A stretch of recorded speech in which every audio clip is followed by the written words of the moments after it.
नमस्कार दोस्तों, सुभाष की बात में आपका स्वागत है। आज एक पेचीदा मामला है जिस पर हम बात कर रहे हैं कि एक माँ अपने अजन्मे बच्चे को क्या गर्भ में से गिरा सकती है या बच्चे की धड़कन यदि आ गई है तो कानूनन उसको जन्म लेने का अधिकार है। सुप्रीम कोर्ट के सामने केस आया है और बड़ी दुविधा यह है कि जो नियम कानून है वो कहते हैं कि आप 24 सप्ताह तक, वो भी 20 से 24 सप्ताह तक 2 डॉक्टरों की अनुशंसा पर आप गर्भपात करा सकते हैं। उसकी कुछ शर्तें हैं, पर यह मामला 26 सप्ताह का है। अब जो चीफ जस्टिस ऑफ इंडिया है और उनके साथ 2 जज हैं, वहाँ पर यह बहस चल रही है। एक स्त्री है जिसके 2 बच्चे पहले से हैं, वो तीसरे बच्चे को नहीं रखना चाहती और वो गर्भपात कराना चाहती है, पर कानून उसकी इजाज़त नहीं देता। और अब तो सुप्रीम कोर्ट ने भी कहा है कि वो जो अजन्मा बच्चा है उसकी वकालत कौन करेगा, क्योंकि उसमें भी धड़कन आ गई। अभी सवाल ये है कि हम अपने देश के परिप्रेक्ष्य में यदि बात करते हैं तो सामान्यतः हमारे देश में जो, या पूरी दुनिया में अगर हम कहें तो विवाहित लोग जो है अपनी संतति को आगे बढ़ाने के लिए बच्चे पैदा करते हैं। और अब तो चूंकि पूरी दुनिया में ये भी चलन हो रहा है कि लोग लिव इन रिलेशनशिप में, कई बार जिन्होंने विवाह नहीं किया वो भी बच्चा पैदा कर लेते हैं, बाद में विवाह होता है। ये हम बहुत सारी जगहों पर, बहुत सारी फिल्मों में भी देखते हैं। पर हमारे अपने देश में अभी ये है कि हम बाकायदा विवाह करते हैं क्योंकि हमको संतति को लीगल तरीके से आगे बढ़ाना है। अब कानून ने बहुत सारी ऐसी चीज़ें भी की है कि जहाँ पे लिव इन रिलेशनशिप के बच्चे को भी वही अधिकार मिलने लगे हैं जो कि एक विवाहित माता पिता के बच्चे को मिलते हैं। ये अलग बात है, पर यहाँ बात है, हम बात कर रहे हैं कि एक माँ आवेदन कर रही है, पर यह सवाल है कि कोई भी माँ जिसके पेट में एक बच्चा पल रहा है, उसको यदि उसकी धड़कनें सुनाई दे रही है तो वो ऐसे कैसे कह सकती है? वो कौन सी परिस्थिति है जिसमें पति पत्नी दोनों हैं? अच्छा, यहाँ मज़ेदार बात यह भी है कि जज भी अचंभित हैं कि वो स्त्री कोई ऐसी नहीं है कि जो मातृत्व के बारे में नहीं जानती। ऑलरेडी उसके 2 बच्चे हैं, वो जानती हैं कि हर स्त्री जो पढ़ी लिखी है वो जानती है कि यदि बच्चा गर्भ धारण होता है तो अगले महीने से जो है वो मेंसेस, जिसको हम मासिक धर्म बोलते हैं, वो होना बंद हो जाता है। ये स्त्री ऑलरेडी 2 बच्चों को जन्म दे चुकी है, 24 सप्ताह तक ये इंतजार कर रही है और इसको यदि तीसरा बच्चा नहीं चाहिए था और अब ये कोर्ट के सामने गई है। अब कोर्ट दुविधा में है। हम अगर पूरी परिस्थितियों को दूसरे तरीके से देखते हैं, हम ये कहना चाहते हैं कि हमारे अपने देश में जो कि मेल डोमिनेटिंग है, यहाँ पर स्त्री गर्भ कब धारण करेगी ये भी पुरुष तय करता है। विवाह के बाद पुरुष स्त्री को बताता है कि मुझे तत्काल बच्चा चाहिए या मुझे अभी बच्चा नहीं चाहिए। जब बच्चे नहीं होते तो ससुराल पक्ष और घर में तो इतना दबाव होता है कि स्त्री को बांझ तक करार दिया जाता है कि उसको बच्चा पैदा नहीं हो रहा है, और फिर एक दबाव होता है। दूसरी तरफ जो कामकाजी स्त्री है या जो पुरुष है वो देखते हैं कि हम अपनी सुविधा से बच्चे कब पैदा करें और वो उसके लिए प्लानिंग करते हैं। अब तो स्कूल में एडमिशन भी जो है और बहुत सारी चीज़ों को भी ध्यान में रखकर बच्चे पैदा हो रहे हैं। तो अब स्त्री की आज़ादी में ये बात बहुत अहम रोल प्ले किया है। गर्भ जो को निर्धारित करने वाली या गर्भ निरोधक जो चीज़ें हैं वो उन दवाइयों ने, उन टेस्टों ने, अब ऐसा नहीं है कि किसी स्त्री को बलात् जो है वो गर्भ धारण करना पड़े। यदि वो जानकार है और थोड़ा बहुत समझती है तो इतनी चीज़ें हैं कि वो अगर वो प्रेग्नेंट है कि नहीं इसकी भी टेस्ट हो जाती है। आजकल किट आती है, दवाइयाँ आती हैं और सरकार लगातार आबादी के दबाव को रोकने के लिए गर्भ निरोधक चीज़ों को प्रमोट कर रही है। हर दवाई दुकान में ये उपलब्ध है। अब इस मामले में चूँकि ये मामला एक अलग तरह का मामला है जहाँ पर कि ये दंपत्ति जो है उस बच्चे को नहीं पैदा करना चाहते। अब ये कह रहे हैं कि हम चाहेंगे तो यदि वो बच्चा होता भी है तो हम किसी को दे देंगे। तो अब कोर्ट का कहना है कि जब आपने इतने दिन बच्चे को रखा, 26 सप्ताह तक आप बच्चे को रख रहे हैं, तो आप बाकी दिन भी बच्चे को रखिए और उसके बाद ये तय होगा। अभी कोर्ट ने एम्स के को ये केस रेफर किया है और जो स्त्री है उसके स्वास्थ्य की चीज़ों को देखने के लिए अभी चीज़ें तय होगी। तो सवाल ये है कि गर्भपात पर किसका अधिकार है? सुप्रीम कोर्ट में 26 सप्ताह की गर्भवती महिला जो गर्भपात कराना चाहती है कि याचिका पर सुनवाई करते हुए ये बहुत सारी महत्वपूर्ण टिप्पणियाँ हुई। हालांकि कोर्ट ने एम्स बोर्ड से इस मामले में कई तरह की मेडिकल जांच करने और उस पर मेडिकल साइंस के नज़रिए से विचार कर 16 अक्टूबर तक अपनी रिपोर्ट देने के लिए कहा है। दरअसल ये महिला पहले ही 2 बच्चों की मां है। अब महिला 26 माह का गर्भ गिराना चाहती है। वह मेडिकल तरीकों का इस्तेमाल कर गर्भपात की अनुमति लेने सुप्रीम कोर्ट पहुंची है। गर्भ गिराने की अपील पर सुप्रीम कोर्ट ने कहा है कि हम किसी बच्चे को नहीं मार सकते। सुप्रीम कोर्ट में चीफ जस्टिस DY चंद्रचूड़ की अध्यक्षता वाली 3 जजों की पीठ ने 10 अक्टूबर को केंद्र सरकार की अपील पर गर्भपात पर अस्थायी रोक लगाई है। केंद्र की याचिका पर सुनवाई करते हुए गुरुवार 12 अक्टूबर को शीर्ष अदालत ने कहा कि हम एक बच्चे को नहीं मार सकते। कोर्ट ने तो ये भी पूछा है कि गर्भवती महिला शादीशुदा है, 2 बच्चों की मां है, ऐसे में वे 26 सप्ताह तक क्या कर रही थी। अदालत ने स्पष्ट किया है कि अजन्मे बच्चे एक जीवित और व्यवहार भ्रूण के अधिकार को उसकी मां के फैसले लेने के अधिकार के साथ संतुलित करना है। व्यवहारिक जीवन में यह संतुलन स्थापित करना वाकई एक बड़ी चुनौती है। एक मां को अपने गर्भ में पल रहे भ्रूण को जन्म देना है या नहीं देना का अधिकार कब तक, किस माह तक दिया जाए, ये बेहद भावनात्मक सवाल है। एक महिला या ये कहें कि किसी जोड़े को ये इस गर्भपात संबंधी कानून के बारे में पता है क्या, इस संबंध में पर्याप्त जानकारी समाज में है? तो हमें लगता है कि इस तरह की कोई जानकारी नहीं। आप इस संबंध में अपने आसपास बात करेंगे तो आपको इसकी सच्चाई पता चल जाएगी। लोगों को कितने सप्ताह के भीतर अनचाहे गर्भ को गिरा सकते हैं, इस संबंध में बहुत कम जानकारी। 24 सप्ताह तक इंतजार का कई बार ये मायने भी है कि लोग भ्रूण का लिंग पता करने या उसके संबंध में अनुमान लगाने का इंतजार करते हैं, फिर गर्भपात का फैसला लिया जाता है। अगर ऐसा होता है तो ये हमारे समाज का सबसे घिनौना चेहरा है। आज कई राज्यों में बेटे की चाह में लिंग अनुपात खराब हो गया है। 21वीं सदी में हमारे समाज में कई ऐसे लोग हैं जो बेटी को अभिशाप मानते हैं। भारत में गर्भपात नियंत्रित करने वाले कानून medical termination of the pregnancy act 1971 के अनुसार एक पंजीकृत चिकित्सक गर्भपात करा सकता है यदि गर्भावस्था से गर्भवती महिला के मानसिक या शारीरिक स्वास्थ्य को खतरा हो या भ्रूण के गंभीर मानसिक रूप से पीड़ित होने की संभावना हो या प्रसव होने तक शारीरिक असमानताएं हो सकती हैं। भारत के सर्वोच्च न्यायालय ने अविवाहित महिलाओं को 24 सप्ताह में गर्भपात की अनुमति दी थी, लेकिन हाल ही में दिल्ली उच्च न्यायालय ने गर्भ का चिकित्सीय समापन अधिनियम MTP जिसको कहा जाता है अधिनियम के तहत प्रावधान का हवाला देते हुए ऐसे मामले में गर्भपात की अनुमति देने से इनकार कर दिया। दिल्ली उच्च न्यायालय की स्थिति में जो है गर्भ का चिकित्सकीय समापन अधिनियम में केवल विवाहित महिलाओं को 20 सप्ताह के बाद गर्भपात की अनुमति दी थी, इसलिए अविवाहित महिलाओं को गर्भपात कराने की अनुमति नहीं होगी। इसमें गर्भावस्था में चिकित्सकीय समाप्ति नियम 2003 के नियम 3B में उल्लेख है कि क्योंकि यह महिला की वैवाहिक स्थिति के बदलाव की बात करता है और इसमें लिव इन रिलेशनशिप तथा अविवाहित महिलाएं शामिल नहीं थी।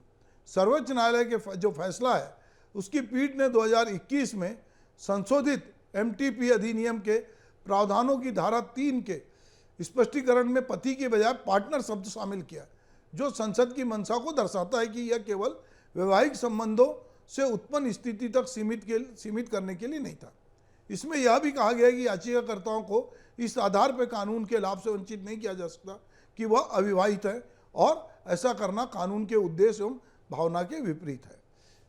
अब इस पूरे मामले में भारतीय आयुर्वेदिक संस्थान जो एम्स हम जिसको कहते हैं उसके निर्देशक को महिला की जांच करने के लिए 2 डॉक्टरों का एक मेडिकल बोर्ड स्थापित करने के निर्देश दिए गए। MTP प्रावधान के अनुसार जिसका कार्य यह निर्धारित करना है कि वह सुरक्षित है या नहीं और यह भी सुनिश्चित करना है कि गर्भपात कराने पर मां की जान को खतरा ना हो। अगर उनकी राय है कि ऐसा करना सुरक्षित है तो एम्स उस प्रक्रिया को आगे बढ़ाने की अनुमति दे सकता है। अब हम ये देखते हैं कि भारतीय संदर्भ में गर्भपात कानून पर जब हम बातचीत करते हैं तो हमको ये देखना पड़ेगा कि जो हमारे देश में गर्भपात होते हैं या पूरी दुनिया में जिस तरह के गर्भपात के आंकड़े हैं वो बहुत चौंकाने वाले हैं।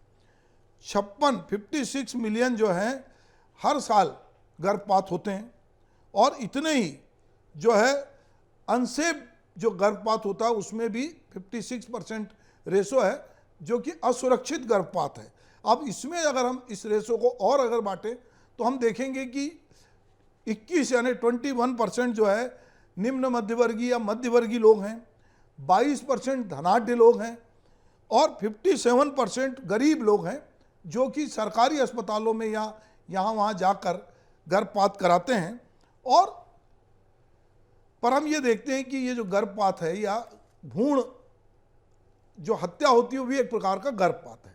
अभी जितने लीगल तरीके से नहीं होते उससे ज़्यादा इलीगल होता है और जगह जगह बोर्ड लगे हैं, हम जहाँ भी जाते हैं वहाँ ये लिखा है कि यहाँ पे लैंगिक परीक्षण नहीं होता, यहाँ पे गर्भपात नहीं कराया जाता।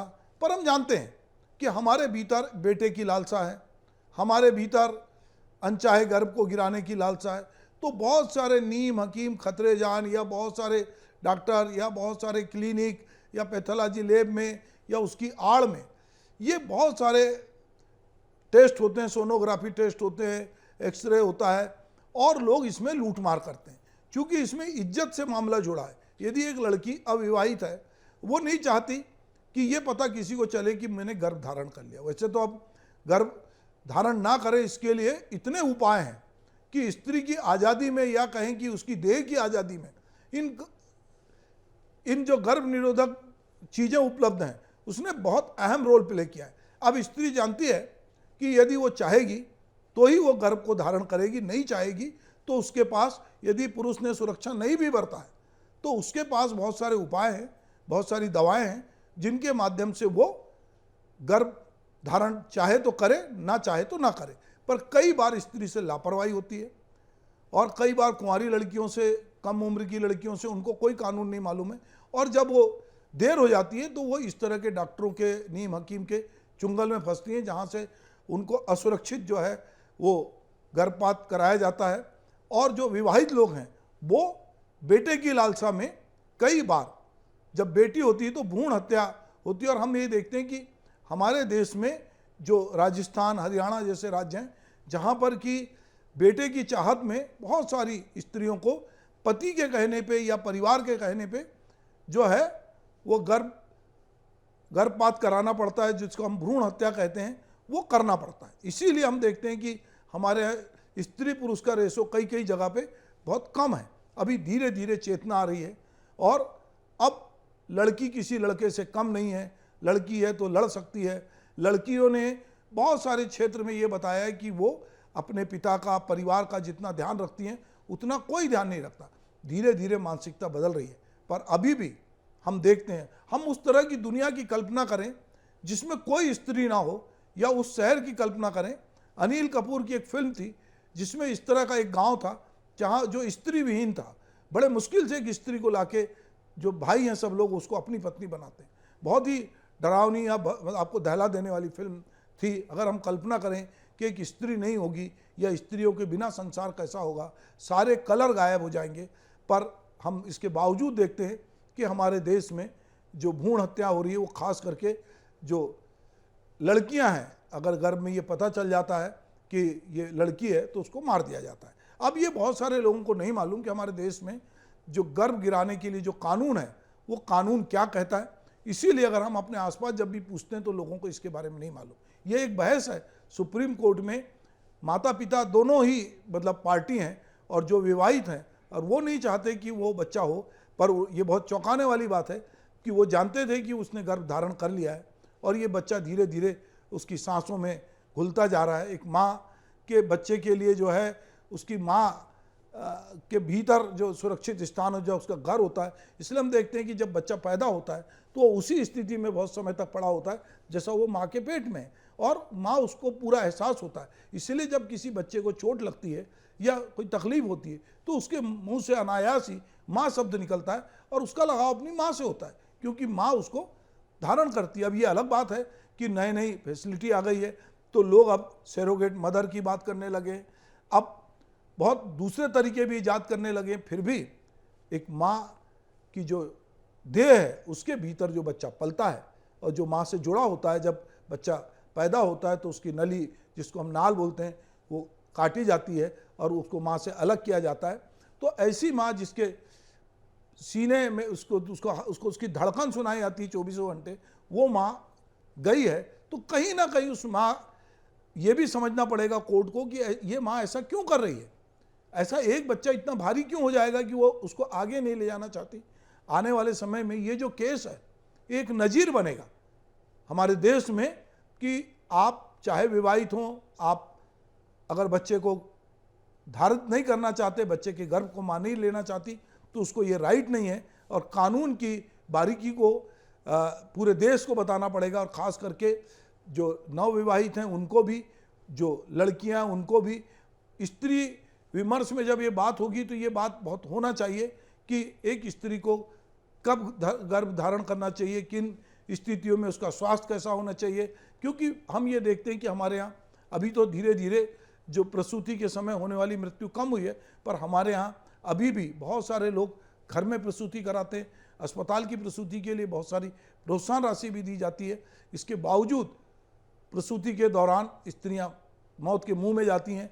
तो ये तो प्रसूति की बात है, पर यहाँ जब गर्भ गिराने की बात है वो भी बहुत ही खतरनाक होता है। और एक स्त्री किस मानसिकता से गुजरती होगी ये समझना एक पुरुष के लिए कठिन है। पर ये चूँकि एक बहस हुई है कि एक 26 सप्ताह का बच्चा गर्भ में पल रहा है, जिसकी सांसें चल रही है, अब माँ चाहती है कि उस बच्चे को पैदा ना करे। देखते हैं कि आने वाले दिनों में सुप्रीम कोर्ट इस मामले में क्या फैसला लेता है और किस तरह की नई नज़ीर गढ़ता है। पर यह तय है कि अभी भी हमारे देश में जो है गर्भपात कानून को लेकर लोगों को ना तो जानकारी है, ना ही लोग समझ रहे हैं। ये जरूर है कि बहुत सारी गर्भ निरोधक दवाओं ने स्त्रियों के जो अनचाहे बच्चे थे उसको होने से रोका है। इसलिए अब अखबारों में, मीडिया में इस तरह की खबरें कम आती हैं कि घूड़े में कोई नवजात बच्चा मिला या यहाँ पड़ा मिला। पहले जब ये नहीं था तो इस तरह की खबरें बहुत थी। हम समझते हैं कि जो बच्चे पैदा होने के हक रखते हैं, जिनकी सांस चल रही है, जिनकी धड़कन आ गई है, उन बच्चों को जीवित होना चाहिए। और बच्चों का न केवल सुरक्षित प्रसव होना चाहिए स्त्रियों का, बल्कि बच्चों का सही ढंग से लालन पालन होना चाहिए। और जो लोग बच्चे को नहीं पाल सकते या जिनकी आर्थिक स्थिति नहीं है, उनको भी समय रहते एहतियात बरतना पड़ेगा। हम पूरी दुनिया की सबसे बड़ी आबादी हैं आज, और हमारे देश की आबादी जिस तरह से बढ़ रही है, तो इसमें भी ये समझना पड़ेगा कि हमको कब बच्चा पैदा करना है, कब नहीं करना और क्यों करना है। ये भी बहुत सारे सवाल हैं। तो मुझे लगता है कि एक महत्वपूर्ण फैसला है जिस पर हमें लगा कि बात करनी चाहिए। तो मैंने आपसे इस विषय में बात की। हो सकता है जब सुप्रीम कोर्ट की रूलिंग आए या कोई नज़ीर आए तब हम फिर बैठ के बात करेंगे कि भारतीय संदर्भ में गर्भपात का जो कानून है वो कैसा होना चाहिए। नमस्कार।